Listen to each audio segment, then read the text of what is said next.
So we'll start over here. This is our line of mic pre's. This was originally commissioned by a specific vendor, and we actually did it exclusive for a while. It's opening up to everyone. It's a 312 clone, like the old APIs, the old desk, laid out exactly like the old 312s, not the current revision of the op amp. Single channel, transformer in and out, high Z input for instruments. This is our newest one. This is the B173.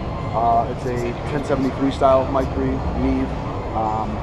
Fully stepped attenuator, output control, DI, phase, standards, got input output transformers, some high-end stuff. There's cinematic transformer in there. Reviews coming out on tape op. They loved it. This is the Auteur. This is one of the oldest products we ever made. It's a 2-channel mic pre. It's kind of a blend, a little bit between API, maybe and Neve. It's got a steel output transformer, so it's got some guts to it and beef, but a little more articulation detail, maybe like an API. This is our word clock. This is literally the #1 selling thing Black Lion makes.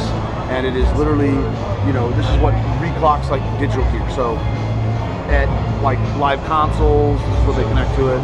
Just like you do of the Big Ben onboard clocks, it's a tiny one in the box. It's as good as any of those. It's really inexpensive.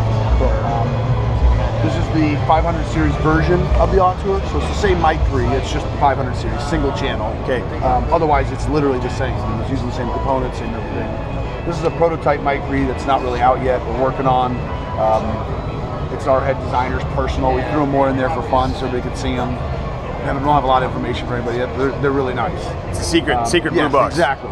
To continue kind of with the analog gear, this is the PM8 Mark II. We did a first version. This is obviously the Mark II, the second one.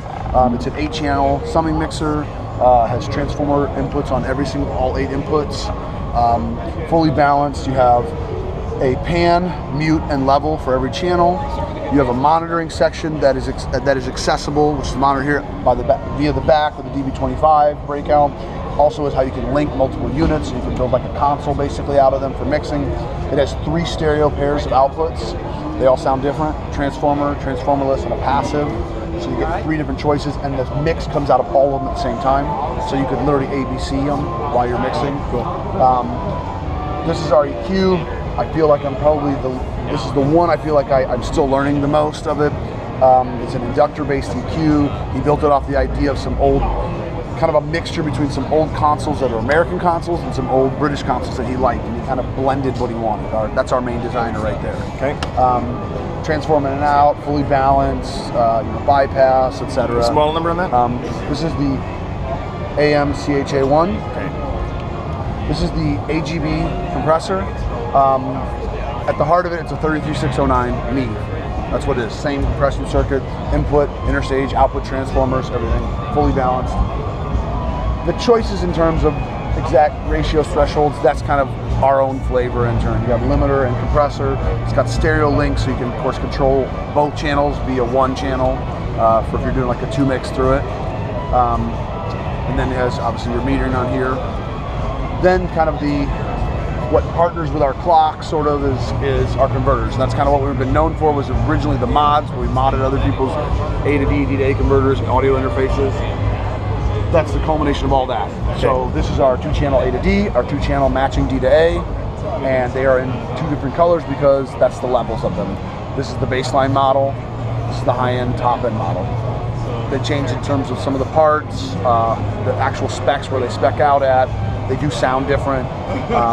And this is like, we did a raffle here the other day. Tony Maserati came and gave away a Sparrow DAC. This is all he uses. So the Beyonce record, the Lady Gaga record, they're all done on these. Cool. This is what he uses.